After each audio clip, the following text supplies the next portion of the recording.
आज का जो हमारा लेक्चर्स रहेगा वो हाई स्कूल पर रहेगा, है ना। तो हाई स्कूल में जो सिलेबस शेड्यूल हुआ है हम उसके अकॉर्डिंग चलते हैं। तो पहला जो तुम्हारा चैप्टर है रियल सिस्टम है। तो रियल नंबर समझने के लिए आप लोगों को पहले बेस मजबूत करना होगा। तो आप सब लोग क्लास 8 की बुक उठाइए, उसमें पहले सबसे पहले रेशनल नंबर को पढ़िए, रेशनल नंबर को पढ़िए, ये सब पढ़ते रहिए। फिर जो हम बताएंगे जो हमारा दूसरा तीसरा लेक्चर होगा वो रियल नंबर पढ़ेंगे। आज का जो हमारा लेक्चर है वो है दो चर वाले रैखिक समीकरण, यानी कि पेयर ऑफ लाइन, है ना, pair of line equation in two variable. तो pair of linear equation in two variable means जैसे अगर हम वन वेरिएबल में लीनियर इक्वेशन देखें तो कैसी होती थी। जैसे हमने कहा ax plus B equal to 0, ये इक्वेशन है। इसमें x क्या है, x वेरिएबल, a b क्या है, where a and b are real number, real number. ठीक, तो अभी जो हमारा पहला चैप्टर है वो रियल नंबर का ही है। तो हमको ये बताना है कि रियल नंबर क्या है। तो रियल नंबर जो होता है इसको r से डिनोट करते हैं। इसमें रेशनल नंबर भी आ जाते हैं और इरेशनल नंबर भी आ जाते हैं, है ना। रेशनल नंबर और एंड लिख लो, इरेशनल नंबर भी आ जाते हैं। तो रेशनल क्या है, इरेशनल क्या है, ये पहले आप क्लास 8 की बुक उठाइए, उसमें पढ़िए, स्टडी करिए कागज से। फिर हम दूसरा तीसरा लेक्चर रियल नंबर पर ही लेंगे।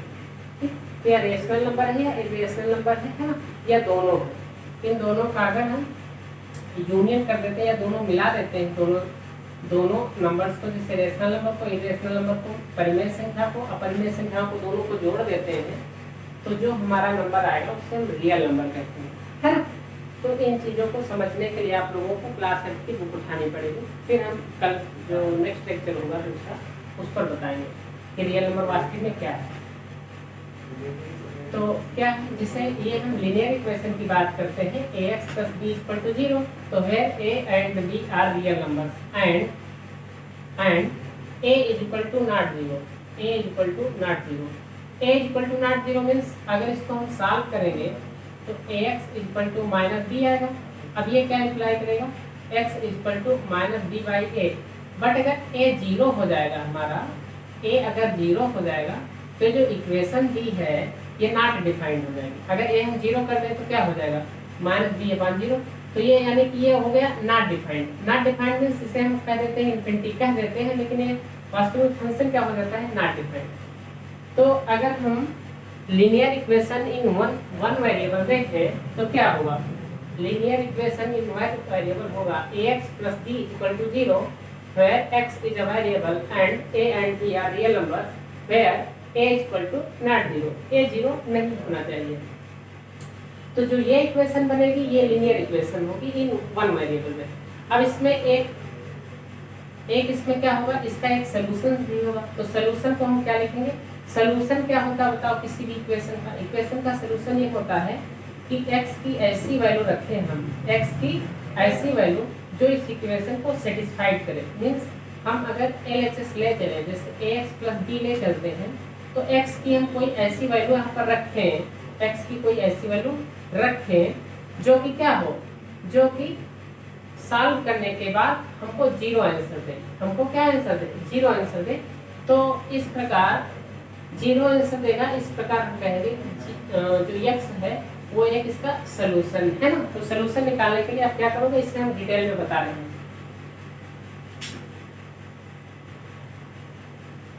है ना बच्चों। तो हम कहेंगे x एक सोल्यूशन है। अगर यहाँ पर देखें तो x इक्वल टू क्या रखते हैं, x इक्वल टू अगर हम माइनस b बाई ए रखते हैं x की जगह पर, तो क्या होगा बताओ, a into minus b by A plus b। इसको सॉल्व करोगे तो क्या होगा, minus A B upon A plus B, A cancel out हो जाएगा, तो minus B plus B equal to 0। तो इसे हम कहेंगे कि इस लीनियर इक्वेशन का, वन वेरिएबल लीनियर इक्वेशन का सोल्यूशन क्या है, सोल्यूशन है x equal to minus B बटे ए, है ना। तो ये बात हुई हमारा linear equation in one variable, है ना। तो इस तरह एक और छोटा सा एग्जांपल ले लेते हैं, फिर आप लोगों को समझ में आएगी बात, है ना। जैसे हमने ले लिया बच्चों की एक हमने लीनियर इक्वेशन ले लिया 3x + 2 = 0। तो देखो ये लीनियर इक्वेशन में नॉन वेरिएबल है नहीं है, एक देखो ये वेरिएबल है। जो a है हमारा यहाँ पर अगर हम ax + b = 0 से तुलना करें, से क्या करें तुलना करें तो क्या आएगा, a = 3 आएगा, b = 2 आएगा, और 3 और 2 रियल नंबर है, और a = नॉट 0 है। क्यों? क्योंकि 3 0 थोड़े हैं। तो इसका मतलब ये जो इक्वेशन दी है ये वन वेरिएबल है ना, वन वेरिएबल लीनियर इक्वेशन। तो क्या होगा, तो इसका हम सलूशन अगर देखें तो 3x + 2 = 0 है ना, तो 3x = -2, x = -2/3। तो इस जो लीनियर इक्वेशन का वन वेरिएबल सलूशन आया वो आया -2/3। तो इस प्रकार जो हम देखते हैं ये हमारे जो इक्वेशन है ये लीनियर इक्वेशन एक वन वेरिएबल है। बट जो हमको आज टॉपिक हमारा है वो है pair of linear equation in two variable, दो चर वाले रैखिक समीकरण युग्म। तो दो चर वाले रैखिक समीकरण के युग्म कैसे आप करोगे, जैसे हमने एक एग्जांपल लिया है ना, जैसे हमने लिया 2x या a1x + b1y + c = 0, a2x + b2y + c2 = 0। तो देखो पेयर मीन्स युग्म है, एक ये समीकरण है एक ये समीकरण है, एक और दो। लीनियर इसलिए है कि x और y की जो पावर है 1 है, इसलिए लीनियर है। पेयर जान गए, पेयर दो है इसके कारण पेयर हो गए। x और y 2 वेरिएबल, इसका मतलब 2 वेरिएबल, और लीनियर इक्वेशन है ही बिकॉज x और y की पावर क्या है 1 है ना। तो ये जो इक्वेशन, इस तरह की जो इक्वेशन हमारे पास दो आएंगी इन्हें हम कहेंगे pair of linear equation, pair of linear equation in two variable है ना। अब क्या आएगा, where a1 b1 c1 a2 b2 c2 are real number, ये रियल नंबर्स होंगे, and a1 a2 b1 b2 = not 0, ये 0 भी नहीं होना चाहिए, एंड है ना, and √a1² + b1² = not 0, a1² + b1² = not 0, और क्या नहीं होना चाहिए, a2² + b2² = नॉट 0, ये नहीं होना चाहिए। तो जो इस प्रकार की इक्वेशन होंगी दो लीनियर इक्वेशन, तो इनको हम कहेंगे pair of linear equation. Pair of linear equation means दो इक्वेशन है, वो भी x और y की पावर कितनी है 1 है इसलिए, और 2 है तो इसलिए पेयर ऑफ लीनियर इक्वेशन। उनकी कंडीशन क्या होगी कि a1 b1 c1 a2 b2 c2 ये रियल नंबर होने चाहिए, a1 a2 b1 b2 = not 0 होने चाहिए। क्यों 0 नहीं होने चाहिए, अभी हमने पहले इक्वेशन में समझाया था कि अगर 0 हो जाएगी और डिनोमिनेटर में जाएगा तो नॉट डिफाइंड हो जाएगी। a1² + b1² = not 0, a2² + b2² = not 0, ये हमारी कंडीशन जो होगी वो पेयर ऑफ लीनियर इक्वेशन के लिए होंगी। आप कुछ एग्जांपल देते हैं पेयर ऑफ लीनियर इक्वेशन पर, है ना बच्चों। तो एग्जांपल क्या होंगी, जैसे 2x + 3y + 5 = 0 है ना, और अगर ले लेते हैं x + y + 3 = 0, तो देखो ये दोनों इक्वेशन को अगर कंपेयर करो तो उसी तरह कंपेयर हो जाएगी नहीं हो जाएगी, है ना, उसी तरह हो जाएगी नहीं हो जाएगी। क्यों उसी तरह हो जाएगी, a1 b1 c1 ये रियल नंबर है, a2 b2 c2 ये भी रियल नंबर है ना। अगर इन दोनों का स्क्वायर करके प्लस करते तो 0 भी नहीं आता, तो पेयर ऑफ लीनियर इक्वेशन। अब जब पेयर ऑफ लीनियर इक्वेशन हुई तो अब इनको बात आई आगे की कि इनको सॉल्व कैसे करें, है ना, in pair of linear equation को कैसे सॉल्व करेंगे। तो सबसे पहले जो विधि है सॉल्व करने की वो है ग्राफीय विधि, ग्राफीय विधि है ना, ग्राफीय विधि, इसको क्या कहते हैं, ग्राफिकल मेथड। ग्राफिकल मेथड से कैसे सॉल्व करेंगे, जो दूसरी आती है वो आती है अलजेब्राइक मेथड, है ना, अलजेब्रिक मेथड मतलब बीजगणितीय विधि, बीजगणितीय विधि, बीजगणितीय विधि में अलजेब्रिक मेथड, अलजेब्रिक मेथड। तो अलजेब्रिक मेथड क्या होता है? और बीजगणितीय विधि है ना, और ग्राफीय विधि, दो विधि होती है किसी भी linear pair of linear equation को सॉल्व करने की, ग्राफीय विधि और बीजगणितीय विधि। बीजगणितीय विधियों में तीन विधि बहुत ज्यादा प्रचलित है। पहला है प्रतिस्थापन विधि, प्रतिस्थापन विधि है ना। दूसरा है विलोपन विधि, विलोपन विधि है ना। तीसरी है वज्र गुणन विधि।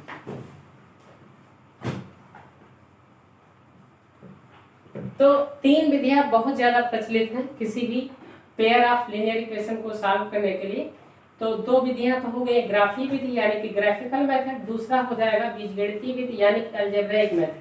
फिर उसके बाद तीन इसमें विधियां आ जाती हैं सॉल्व करने की, प्रतिस्थापन विधि, विलोपन विधि और वज्र गुणन विधि। तो आओ सबसे पहले हम ग्राफीय विधि ना लेकर के बीजगणितीय विधि लेते हैं कि किसी भी linear pair of linear equation को सॉल्व कैसे करेंगे प्रतिस्थापन विधि से, है ना बच्चों। तो आप कुछ एग्जांपल लेते हैं।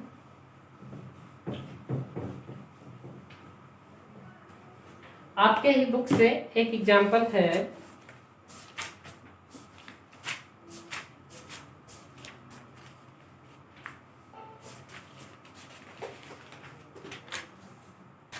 आपकी एक्सरसाइज 3.3 से, है ना। निम्नलिखित रैखिक समीकरण युग्मों को प्रतिस्थापन विधि से हल कीजिए, है ना। प्रतिस्थापन विधि को क्या कहते हैं, है ना, एलिमिनेशन, है ना। एलिमिनेशन मेथड क्या है देखो, है x plus Y. First example है आपका एक्सरसाइज 3.3 का, x plus Y equal to 14, x minus Y equal to 4, x minus Y equal to 4। इसे हमें सॉल्व करना है बाय एलिमिनेशन मेथड।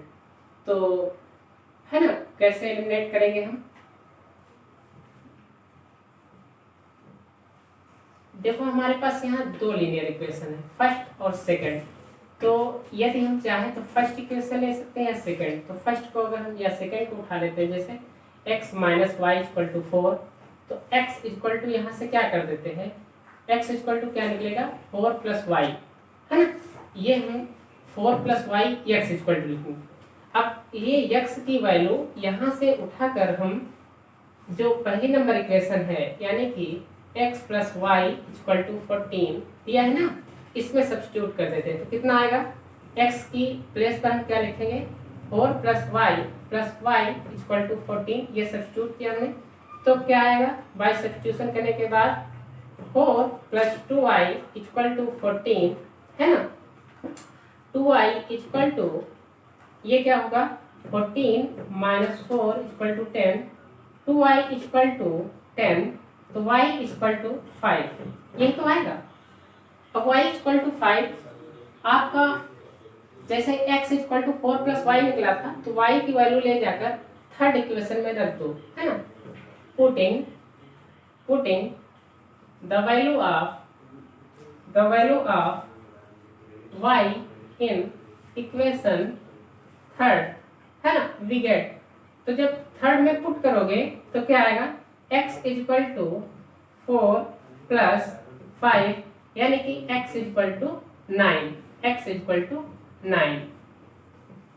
तो इस पेयर ऑफ लीनियर इक्वेशन को सॉल्व करने के बाद क्या आया, हमारा जो सलूशन आया हमारा वो आया y equal to 5 and x equal to 9।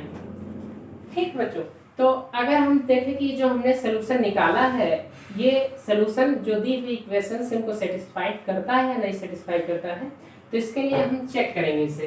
तो चेक कैसे करेंगे, जो भी सलूशन आए हैं,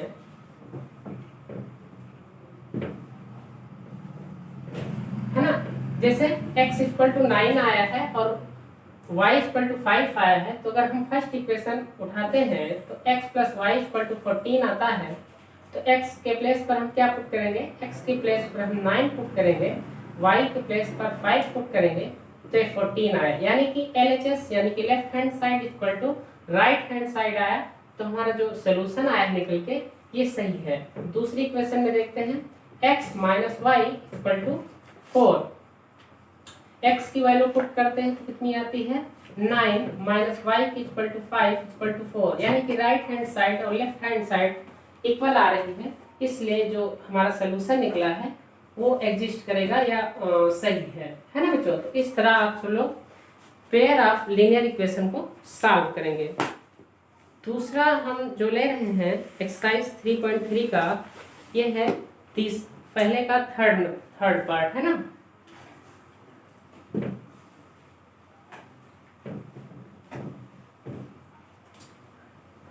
पहले का थर्ड पार्ट क्या है 3x minus Y, third part है बच्चों 3x minus Y equal to 3, 9x minus 3y, 9x minus 3y equal to 9।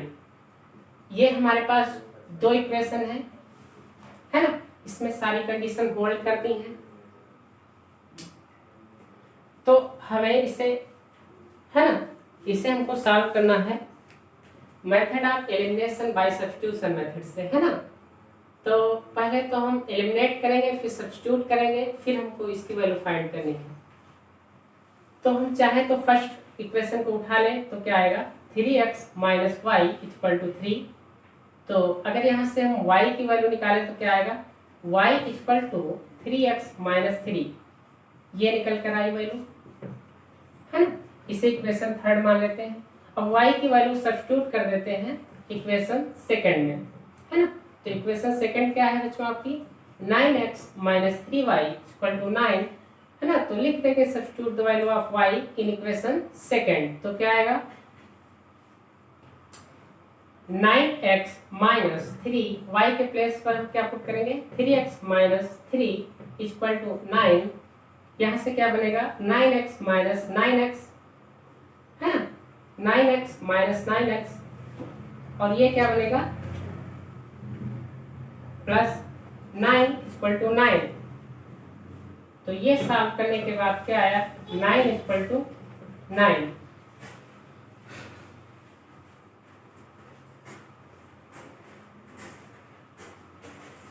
Three X minus Y equal to 3, 9x minus 3y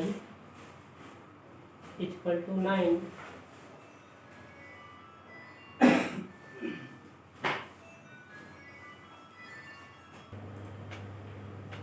तो सेकंड में हम पुट करते हैं इसे तो क्या आएगा 9x minus 3, 3x minus 3 equal to 9।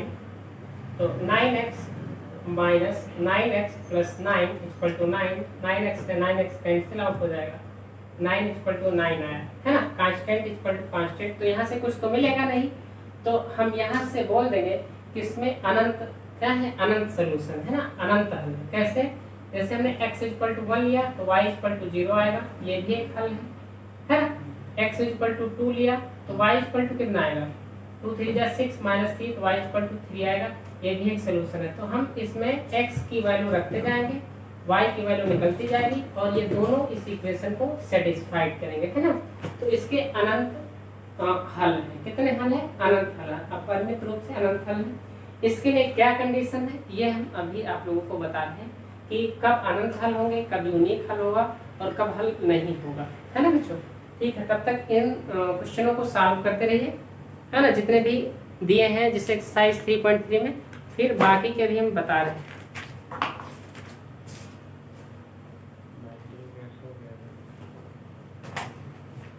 इसमें तो पहले का तो 6 पार्ट है, इसे आप कर लेंगे, फिर हम दूसरा भी क्वेश्चन इसी तरह से भी कर लेंगे। तो तीसरा क्वेश्चन है उसे हम बता दे रहे हैं, निम्नलिखित संख्याओं में रैखिक समीकरण युग्म बनाइए और उनके हल प्रतिस्थापन विधि से ज्ञात कीजिए। दिया है दो संख्याओं का अंतर 26 है और एक संख्या दूसरी संख्या की 3 गुनी है, उन्हें ज्ञात कीजिए, है ना। इसे भी प्रतिस्थापन विधि से ज्ञात करना है। तो कैसे ज्ञात करेंगे, दिया है दो संख्याओं का अंतर 26 है, तो माना लेट कर लेते हैं, माना वे संख्याएं क्या है, वे संख्याएं x और y है, x और y है, x और y है। तो लिख लेते हैं, दिया है x minus Y equal to 26 है ना, ये तो दिया, इसे फर्स्ट हम क्वेश्चन मान लेंगे। दूसरा दिया है एक संख्या दूसरी संख्या की 3 गुनी है, या x इक्वल टू 3y मान लें या कुछ भी मान सकते हैं, तो क्या आएगा x minus 3y equal to 0। ये दूसरी इक्वेशन बनी है ना बच्चों। अब इसे हमें प्रतिस्थापन विधि से ज्ञात करना कि कितना आएगा, है ना, इसके हल क्या क्या आएंगे। तो मेन हमारी इक्वेशन 2 बनी, तो हम सबसे पहले क्या करेंगे, यहाँ से अगर हम फर्स्ट इक्वेशन उठा लेते हैं या सेकंड इक्वेशन ही उठा लेते हैं, तो x इक्वल टू यहाँ से आएगी 3y, तो इसे हम क्या मान लेंगे, इसे हम मान लेंगे इक्वेशन 3। अब हम क्या करेंगे, फर्स्ट इक्वेशन में पुट करेंगे x की वैल्यू, तो क्या आएगी x minus Y equal to 20x हमारी इक्वेशन थी, इसमें हम x की प्लेस पर 3y पुट करेंगे, माइनस वाई इक्वल टू 26 है ना, तो क्या आएगा 2y इक्वल टू 26, तो y इक्वल टू कितना आएगा बच्चों 13 है ना। जब y इक्वल टू 13 आ गया, तो इसमें अगर थर्ड में हम y की वैल्यू पुट करेंगे, तो x इक्वल टू कितना आएगा 39 है। तो अगर हमको वे संख्याएं ज्ञात करनी है, तो एक संख्या कौन सी xi 39 और yi 13। ये बच्चों क्वेश्चन समझ में आए कि पहले तो हमने इनको इक्वेशन में बताया, पेयर ऑफ लीनियर इक्वेशन बनाया, पेयर ऑफ लीनियर इक्वेशन के बाद मैंने यहाँ से x की वैल्यू निकाली, x की वैल्यू उठाकर फर्स्ट इक्वेशन में हमने सब्स्टिट्यूट किया, तो y इक्वल टू 13 आया, फिर यहाँ से देखा x इक्वल टू 39 आता है ना। इसका सेकंड पार्ट भी हम करवा दे रहे हैं, थर्ड नंबर का सेकंड पार्ट बच्चों,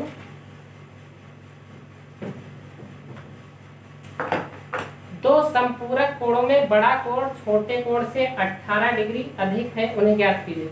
संपूरक कोण देख लीजिए, ऐसे दो कोण जिनको जोड़ने पर 180 फाइंड हो, मतलब प्राप्त हो, कितना प्राप्त हो 180 है ना। तो कह रहा है दो संपूरक कोणों में सबसे बड़ा कोण है ना, में बड़ा कोण छोटे कोण से 18 डिग्री अधिक है, उन्हें ज्ञात कीजिए। तो सबसे पहले इक्वेशन क्या बनेगी, x plus Y equal to 180 degree. क्यों बनेगी, क्योंकि ये दिया है संपूरक कोण है ना, और बता रहा है जो बड़ा कोण है, बड़ा कोण मान लेते हैं कि x बड़ा है y से, तो जो बड़ा कोण है वो छोटे कोण में जोड़ 18 अधिक है, छोटे कोण से कितना अधिक है 18। तो ये दूसरी इक्वेशन बन गई। तो इसको और सिंप्लीफाई करोगे तो क्या आएगी, x minus Y equal to 18, ये दूसरी इक्वेशन आ गई है ना। अब इक्वेशन फर्स्ट और सेकंड को हम प्रतिस्थापन विधि से हल करेंगे, तो कितना आएगा, तो आएगा x इक्वल टू यहाँ से क्या निकलेगा 18 डिग्री प्लस y, तो ये पुट कर देंगे हम उठाकर, इसमें पुट करेंगे इक्वेशन फर्स्ट में, x plus Y equal to 180 degree, तो x की वैल्यू पुट करेंगे तो कितना आएगा 18 degree plus Y equal to 180 degree.